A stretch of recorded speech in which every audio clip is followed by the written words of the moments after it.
Raffle Cash Prize Winners Announcement tayo, JIP. Makinig maigi kasi baka kayo ang nanalo ng cash prize natin. Unang winner, Susain Casunet. Ikalawang winner, Eva Molate. Ikatlong winner, Ricky Hilario. Ikaapat na winner, Charlene Gumansing. Ikalimang winner, Elizabeth Hilario. At ang huli, Mai Chanelin. Congrats sa lahat ng nanalo at para sa mga hindi pinalad, huwag mag-alala dahil meron pa tayong cash prize raffle next week Sunday at meron tayong major raffle na nalalapit dahil papasok na ang December. Simple lang ang gagawin para makasali sa ating raffle. Mag-comment lang ng hashtag ang Ninuno Raffle at hashtag Kwentong Bayan Raffle. Muli, para sa mga nanalo, paki-message ako sa Facebook page ng JD at mag-send ng confirmation na kayo ang mga nanalo sa ating cash prize. Yan lamang, congrats sa lahat. Muli, simulan na natin ang kwento.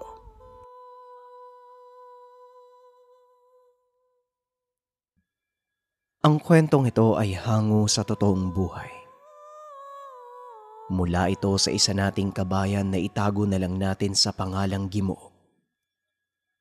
Taong 1970, Catanduanes. Nang mga panahong ito, kasalukuyang 9 na taong gulang pa lamang si Gimo. Naging lakisalayaw sa poder ng ina at lolo. Walang gustong hindi nasusunod.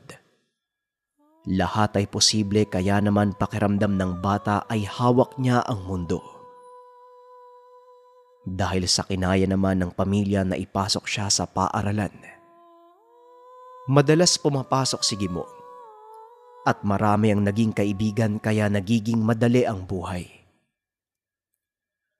Ang lolo ni Gimo ay isang albularyo sa lugar. Ang ina ay merong babuyan na nagsisilbing hanap buhay ng pamilya. Masagana ito dahil marami ang baboy at marami ding bumibili ng kanilang paninda. Gawa ng medyo nakakaluwag, madalas mas malaki ang baon ni Gimo kumpara sa ibang mga kaklase. Isang araw, may ipinakilala ang guro na bagong kamag-aral. Babae ito na nagngangalang Leia. Halata sa babae na mahiyain. Pinaupo ito sa tabi ni Gimo. Ngunit hindi naman ito pinapansin gawa ng abala siya sa iba pang kaklase. Lumipas ang 1 linggo, hindi talaga umiimik ang bagong kamag-aral. Paminsan ay kinakausap ito ni Gimo.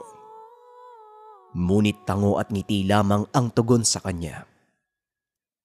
Dahil meron siyang loko-lokong kaibigan, hinamon siya na kapag napasama niya sa paglalaro si Leia, ibibigay nito ang bagong sapatos. Tinanggap naman ni Gimo ang hamon sa kanya dahil malaki ang tiwala sa sariling maisasama niya ang bagong kaklase.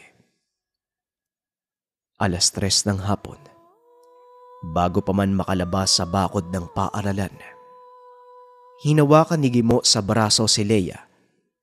Kinausap ito na makipaglaro kahit sandali. Ngunit tumanggi ito dahil magagalit ang lola kapag ginabi siya. Narinig naman ito ng mga kalaro ni Gimo. Nagsitawanan sila gawa ng wala palang binatbat sa babae si Gimo. Dahil sa narinig, hinigpitan niya ang pagkakahawak sa braso ng babae. Napaluhan na si Leia. Naglakad na ang iba pang kalaro papunta sa gilid ng eskwelahan kung saan may mga nakatambak na buhangin. Lahat sila ay nagunahan sa pag-akyat doon sa tuktok. Sumunod naman si Leia at Gimo. Nang makarating sa lugar ay umiiyak pa din si Leia. Ngunit napakahina ng kanyang boses. Gawa ng binantaan siya ni Gimo na kung hindi susunod, itutulak siya mamaya pag uwi sa imburnal. Nag-umpisa nang maglaro ang mga bata, habang si Leia ay sumusunod lang sa utos ni Gimo. Ilang baba at taas ang ginawa nila sa buhangin. Maayos at masaya namang naglalaro ang lahat. Ngunit pagkarating ni Leia sa tuktok ng buhangin, bigla siyang itinulak ni Gimo ng napakalakas, kaya naman nagpagulong-gulong ito pababa. Lahat natigilan sa paglalaro, at nang makarating sa paanan ng buhangin, hindi na umiimik pa si Leia. Hindi makagalaw sa kinakatayuan si Gimo dahil sa kaba. Ang ibang kalaro naman ay nagsipagtakbuhan.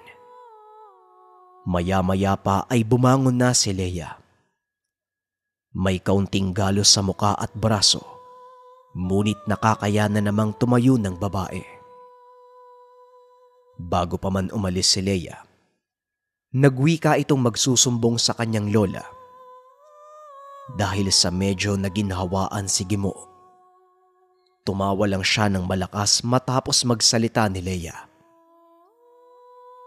Hindi na pinansin pa at diretsyong naglakad si Leia pauwi ng tahanan. Nagpatuloy naman sa paglalaro ang grupo ni Gimo. At dito nagyabang pa na napagtagumpayan niya ang hamon ng kaibigan. Hindi nagtagal ay umuwi na rin ang mga ito. Pagkarating ng tahanan ay kumain sila ng pamilya. Kung ano-ano ang napag-uusapan nila. Maya-maya pa ay biglang nakaramdam ng sakit ng tiyan ng bata. Kaya naman sinamahan ito ng ina sa palikuran. Magdamag nagpabalik-balik sa palikuran si Gimo. Kaya naman pinainom ito ng ina ng herbal na medisina. Kinabukasan 6:00 ng umaga, nagpaalam ang lolo na pupunta muna sa kabilang baryo dahil may kailangan siyang tugisin na aswang. 1 oras lang ang nakalipas magmula nang umalis ang lolo. Pumunta sa tahanan nila Gimo ang magulang ng isa pang kalaro. Ibinalitang nag-aapoy ng lagnat ang kanyang anak, kaya naman hindi muna ito makakapasok ng paaralan. Sinabihan naman ito ng ina ni Gimo na hindi rin makakapasok ang anak. Tulog pa ito dahil sa magdamag na pananakit ng tiyan. Kumaripas ng takbo si Gimo dahil muli siyang nakaramdam ng pananakit ng tiyan. Sinundan ito ng ina. Nakitang may inilabas na itim na bagay si Gimo. Halos mapunit ang kanyang puwetan dahil sa napakalaki ng inilalabas at halos mapuno ng dugo ang palikuran. Kaya hindi na ito maawat sa kakaiyak. Nang maramdamang tapos na ay dahan-dahan siyang inalalayan ng ina. Napagtanto na hindi ito normal. Kaya inantay nila ang lolo sa pag-uwi nito. Pagkarating ng lolo ay diretsyong hinawakan ng tiyan ng bata. Wala pang inilalahad si Gimo. Ngunit nakapagsabi na ang lolo na hukluban ang nagpataw ng sakit. Sa dami ng nakasabit sa leeg na iba't ibang anting-anting, may hinawakan lang itong isa at nag-umpisang magdasal. Halos 1 oras na isinagawa ng lolo ang ritual. At nang matapos ay pinagpahinga na muna ang bata. Pinahiga ito ng ina sa kwarto at buong araw na natulog. 7:00 ng gabi nang magising si Gimo. Tinanong ng ina kung maayos na ba ang pakiramdam. Tumango naman si Gimo. Nagyaya na ang lolo na maghapunan na sila. Apo, bukas, pupunta tayo sa tahanan ng may gawa sa'yo niyan. Isang hukluban. Isang pamilya lang ang maaaring hukluban dito sa lugar. Dati pa sila na memerwisyo eh. Sa pagkakalam ko nga, natugis ko na yon ng 1 beses nang may dayuang albularyo ang nakipaglaban. Pero mukhang bumabalik na naman. Habang bata ka pa, gusto kong mamulat ng kaisipan mo sa mga ganitong bagay. Pero apo, hindi mo pa sa akin na ibabahagi kung ano ba talaga ang ginawa mo. Wika ng lolo. Nakaramdam ng takot si Gimo dahil sa tanong nito. Iba ang ibinahagi niya. Binaliktad ang sitwasyon na ang babaeng kaklase ang tumulak sa kanya. Hindi niya nagawang ilahad ang buong katotohanan dahil baka sa kanya magalit ang lolo. Ngunit kahit magsinungaling siya, alam ng lolo ang buong katotohanan. Sinusubok lamang ang katapatan ng apo. Bagamat alam na ang kasalanan, minabuti pa din ng matanda na tugisin ang hukluban dahil sa marami na itong napeperwisyo doon sa lugar. Kinaumagahan, maagang umalis ang maglolo. Nakasunod lamang si Gimo sa lahat ng dinadaanan nito hanggang sa makarating sa liblib na lugar kung saan may matatanaw na nag-iisang tahanan. Habang papalapit ang dalawa, nakita ni Gimo ang kaklasing si Lea. Nang makita si Gimo ay tumakbo ito papasok ng tahanan. Samantalang ang lolo naman, diretsyong pumasok sa loob at hinanap ang may-ari ng bahay. Sumunod lamang si Gimo at nang matagpuan ng matandang babae, inabot siya ng kilabot dahil sobrang tanda na ng mukha nito at kuba pa ang likuran. Nababalot ang buong katawan ng itim na tela habang nakaupo sa nakapalibot na kandila. Grabe ang kaba na nararamdaman ng bata dahil sobrang nakakatakot ang kwarto nito. Lumapit na din ang lolo sa matandang babae. Hindi ito lumagpas sa kandila at kaagad na sinimulan ng pag-uusal. Napabangon ang matandang babae at itinaas ang kamay. Natumba ang lolo ni Gimo sa lupa. Ngunit hindi ito nagpatalo. Nagpatuloy lamang sa pagdarasal hanggang sa biglang tumilapon ang matandang babae. Tumakbo papalapit sa hukluban ang batang si Lea. Inabisuan ito ng lolo ni Gimo na tumabi. Ngunit hindi siya nakinig. Ipinagpatuloy ng lolo ang pagdarasal hanggang sa makayanan ng tumayo. Nilapitan ang hukluban at itinapat ang isang anting-anting. Dahilan para tuluyan itong manghina. Maya-maya pa ay napaungol ito. Kalaunay nawala na ang boses, kasabay ng pagpikit ng dalawang mata. Bigla ding nawalan ng malay si Lea. Tumalikod na ang lolo ni Gimo. Diretsyong naglakad palabas ng tahanan. Sumunod na rin ito kahit gulong-gulo ang isipan sa mga nangyayari. Habang naglalakad, napatanong si Gimo kung patay na ba ang dalawa. Hindi pa patay ang bata at nawalan lang ng malay. Ngunit ang lola nitong hukluban ay wala ng buhay. Dahil dito napagtanto ni Gimo na isang dalubhasang manggagamot ang lolo. Pagkawi ng tahanan, sinalubong sila ng takot na ina. Ayon dito, dalawa sa mga kalaro ni Gimo ang nabalitaang patay na. Nakaramdam ng takot ang bata, ngunit ayon sa lolo ay huwag siyang mag-alala dahil patay na ang hukluban sa lugar. Ang pagkamatay ng mga ito ay dahil sa pinataw na sakit ng hukluban. Pinaalalahanan din ito ang apo na sa susunod ay huwag nang magsisinungaling dahil kahit magtago siya sa lolo, malalaman at malalaman niya ang katotohanan. Malas lang ng dalawang bata dahil hindi kaagad ipinagamot ng mga magulang. Lumipas ang 10 taon. Binata na si Gimo at dito siya nag-umpisang turuan ng lolo ng mga karunungan. Naintindihan naman ng mga ito, ngunit hindi pa lubos na naaaral ang libro, kaya masasabing hindi pa handa na tumulong sa panggagamot. Isang araw habang naglalakad si Gimo sa lugar, may nakasalubong siyang isang babae. Nagkatinginan sila at namukaan nito na ang babaeng iyon ay ang dating kaklase na si Leia. Muli niyang nilingon ang babae.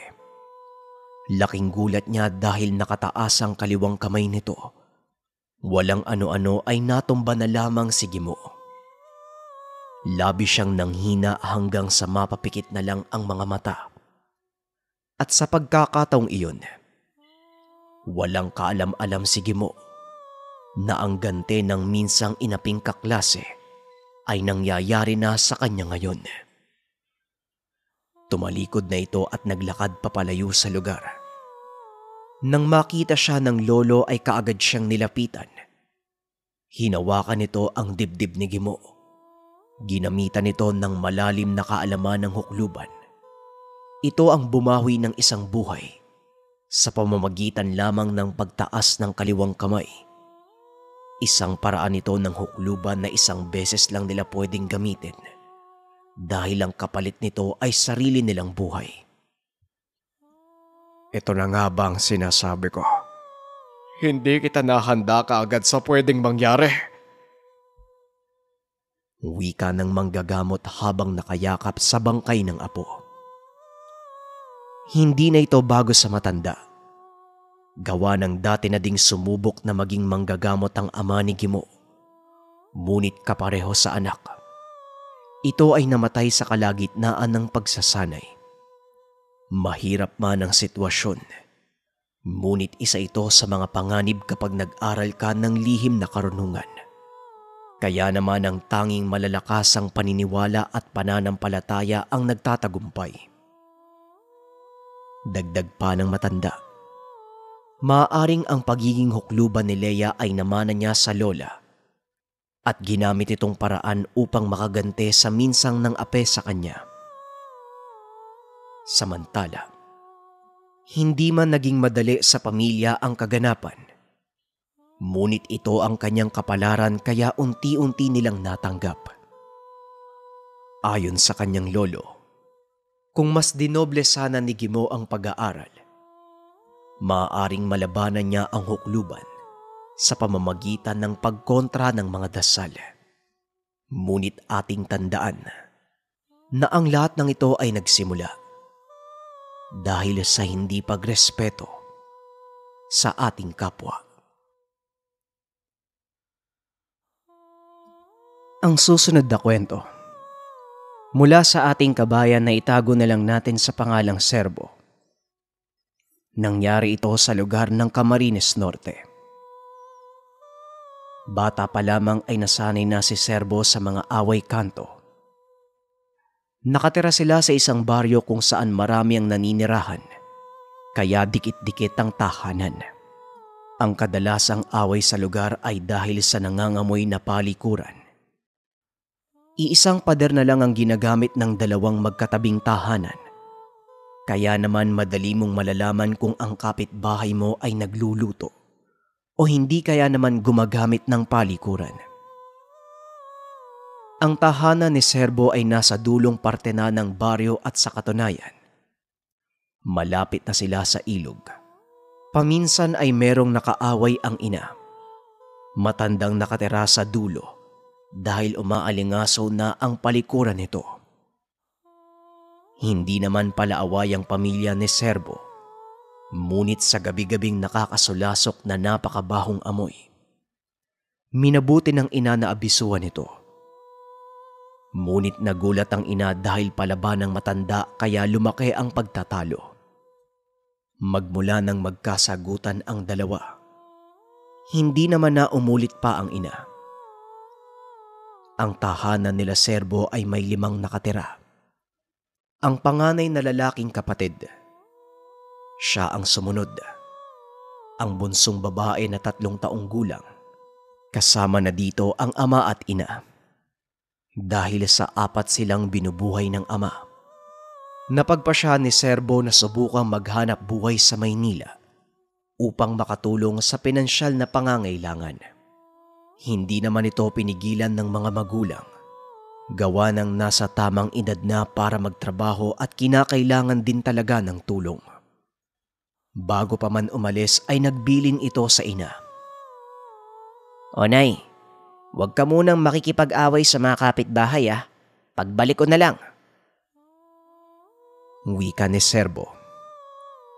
Labag man sa kalooban, ngunit minabuti na lang na umalis dahil sa hindi talaga kinakaya ng ama ang obligasyon. Nang makarating sa Maynila, sa awa ng Diyos ay nakakuha naman kaagad ng trabaho bilang isang kusinero sa isang sikat na kainan. Dito naging maganda ang trabaho ni Serbo. Bukod sa malaki ang pasahod, binibigyang halaga din siya ng amo kaya tumagal siya dito. Ngunit hindi siya nakakapagpadala ng mga sulat sa magulang gawa ng abala sa trabaho. Isang araw, napagpasyahan niyang lumiban ng isang buwan para makapagbakasyon sa lugar dahil sa matagal na panahon na siyang hindi nakikita ng mga magulang. Pinayagan naman ito ng amo. Labis ang kanyang pananabik na makauwi ng lugar. Namili ng mga pasalubong na ipapamigay sa mga kapatid. Habang nasa biyahe ay hindi niya na nagawa pang makatulog dahil sa naghahalo ang kaba at saya sa puso. Nang makarating sa tahanan, naabutan niya ang ama na nagsisibak ng kahoy. Nagmano ito at abot tenga ang ngiti ng ama. Tinawag din ang mga kapatid at masaya siyang sinalubong. Halos hindi niya na makilala ang bunsong kapatid dahil napakatangkad na nito. Matapos magkamustahan, napatanong si Serbo kung nasaan ang ina. Nasa kabilang baryo ang nanay mo sa poder ng isang albularyo. Isang buwan nang nakakalipas magmula nung magpasya kami na doon muna siya manirahan dahil nagkakasakit siya. Naparalisa ang buong katawan at tanging paghinga na lang ang kayang gawin ng nanay mo.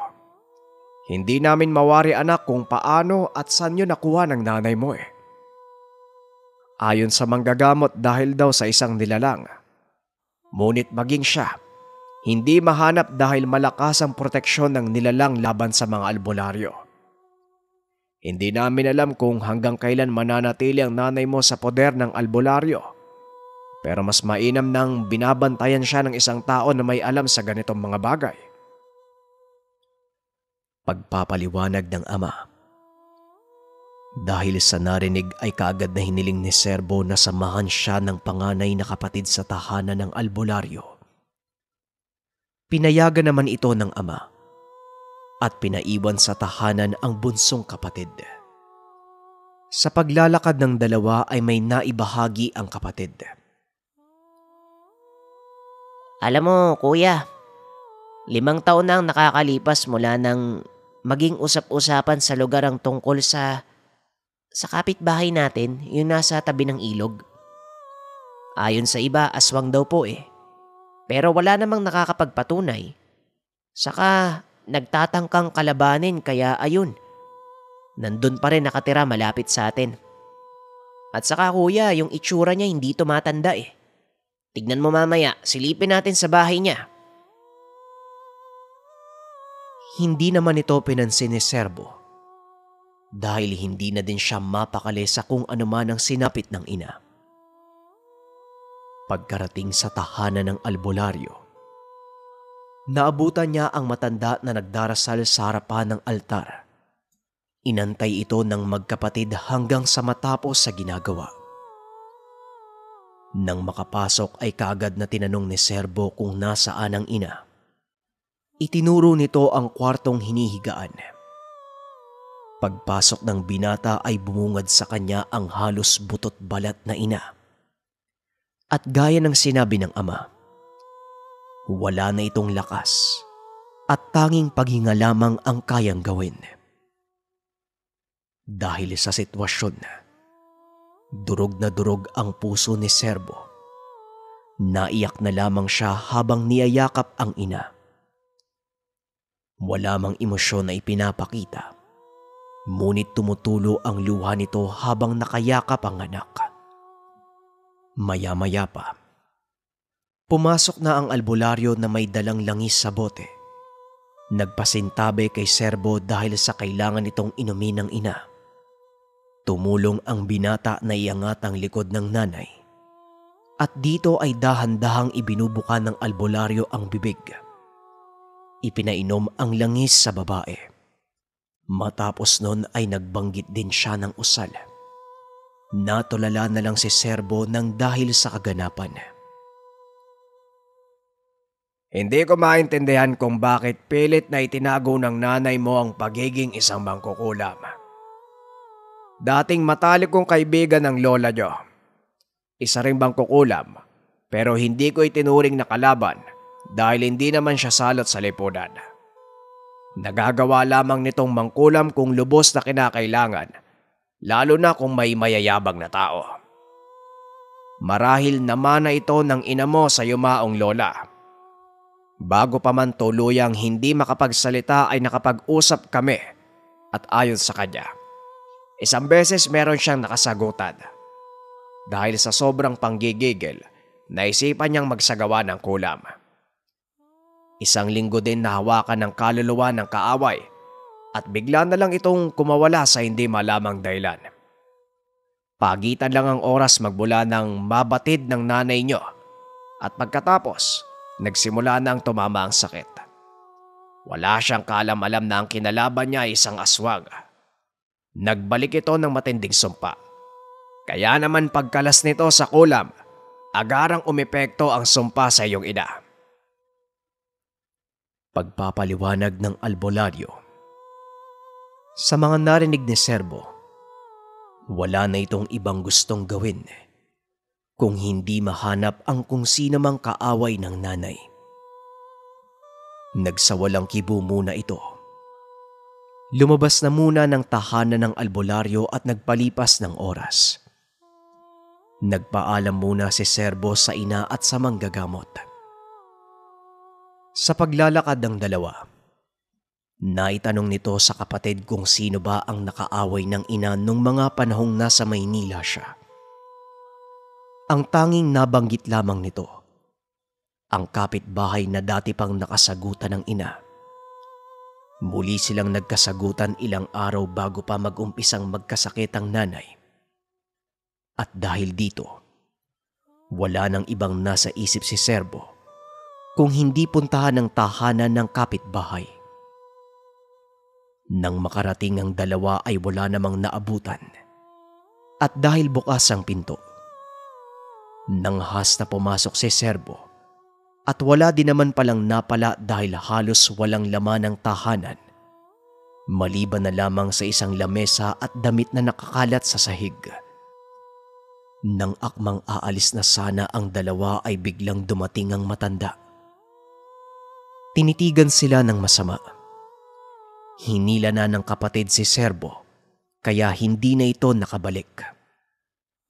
Maiging pinayuhan na huwag magpapadala sa emosyon, lalo pat hindi nakakasigurado sa pagkatao ng kapitbahay. Pagkauwi ng dalawa, inilahad ni Serbo sa ama ang mga nalaman galing sa albularyo. Halatang nabigla ito sa nalaman. Simula ngayon, kinakailangan na nating manmanan ang kinikilos ng matandang yon. Kabisaduhin natin ang galaw niya bago tayo gumante. Wika ng ama. Sa loob ng isang linggo, inobserba ng pamilya ang galaw ng matanda. Habang ang bunsong kapatid naman ay naiiwan lamang sa tahanan dahil delikado ang isinasagawa nila. Nalaman ng tatlo ang totoong pagkatao ng matanda. Nakita nilang naliligo ng langis at unti-unting nagbabago ang itsura. Matapos masilayan ang kaganapan, kumuha ang tatlo ng mga halamang makabuhay sa bundok dahil ayon sa ama, ito ay mabisang paraan para hindi na makalabas ang aswang sa sariling tahanan. Nang mga sumunod na araw, naghanda sila ng mahabang kawayan. Gagamitin ito kung sakaling umatake ang aswang. Ngunit ang pinakalayunin, magsisilbing panghukay sa itatanim na mga makabuhay Si Serbo na din ang nagdala ng mga halaman. 5:00 pa lang ng umaga ay nagmanman na ang mga ito sa tahanan ng aswang. Ilang sandali pa ang lumipas. Nasilayan nila itong pumasok ng bahay. Marahan nilang inilagay ang mga makabuhay. Matagumpay nilang nagawa. Maya-maya pa ay nagsenyas na ang ama na umalis na ng lugar. Ilang sandali pa ay umangil na ang aswang na parang galit na galit. Dumiretso lang ang tatlo hanggang sa makatago sa tahanan. Magmula ng araw na yon, hindi na nakita pang pagala-gala ang matanda sa barangay. Lumipas ang 1 linggo. May umalingasaw na napakabaho sa kapitbahay ng pamilya. Lakas loob itong pinuntahan ng ama. Naabutan ng katawan ng kapitbahay na patay na. May mga kapitbahay ding nakiusyoso, kaya kumalat ang balita sa barangay. Nagpresenta ang mga tanod na sila na ang maglilibing, kaya naman ipinaubayan na ito ng ama ni Serbo. Matapos mailabas ang bangkay sa tahanan, ang ama naman ni Serbo ang nagsara ng tahanan ng matanda. Namatay ang aswang dahil sa hindi na ito nakalabas ng bahay. Ngunit lingid sa kanilang kaalaman. Habang abala sila sa ginagawa sa tahanan ng aswang, pumunta ito sa kanilang tahanan. Nag-iwan ng orasyon sa bunsong kapatid. At eepekto lamang ang pangyayanggaw sa oras na mamatay siya. Pagka-uwi nila ng tahanan ay napansing balisa ang kapatid. Palaging nakatitig sa kawalan at hindi na rin makausap ng matino. Lumipas pa ang ilang araw. Hindi na nila maawat ang kapatid. Humingi sila ng tulong sa albularyo na gumagamot sa ina. Sinubukan namang dakpin at gamutin ng kapatid. Ngunit natatalo ang albularyo dahil may sakaliwa ang nakuha nitong kapangyarihan. Lumipas ang 1 taon. Nakauwi na ang ina. Hindi na nakabalik pa sa normal ang pangangatawan. Ngunit malaki ang pasasalamat ng pamilya dahil buhay pa ito. Samantala, ang naging kapalit ay ang bunsong kapatid. Tuluyan ang naglaho. At ayon sa ama, paminsan-minsan ay nakikita niya sa likod ng tahanan. Ngunit panandalian lang at diretsyong umaalis kapag may nararamdamang papalapit. Matagal na panahon na magmula ng maranasan ito ng pamilya. Masakit ang tuluyang pagkakawala ng bunsong kapatid. Ngunit patuloy na namuhay ang pamilya. Ipinasa Diyos ang lahat ng bagay.